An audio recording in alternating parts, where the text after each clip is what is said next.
Dobrý deň, dnes si predstavíme najmenšiu elektrickú nožnicovú plošinu Optimum 8 zo sortimentu našej požičovne.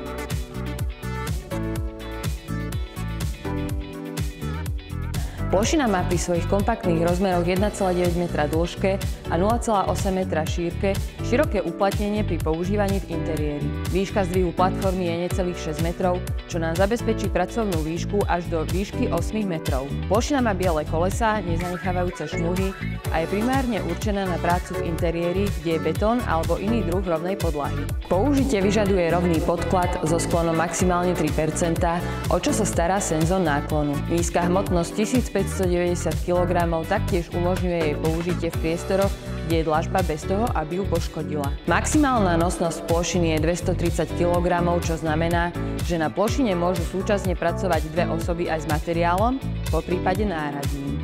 Pracovný koš má možnosť roztiahnutia na dĺžku 2,6 metra. Rýchlosť plošiny sa dá variovať pomocou voľby korytnačka alebo zajac v rozmedzi 0,5 až 4,5 km za hodinu.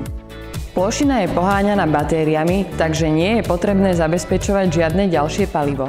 Stačí vám ju napojiť na 230 V a nechať v prípade potreby dobiť. Plošinu je možné využiť pri mnohých prácach od montáže sadrokartónov, regálových systémov či rozvodov, po montáže svetlíkov, kamerových systémov i osadení brán.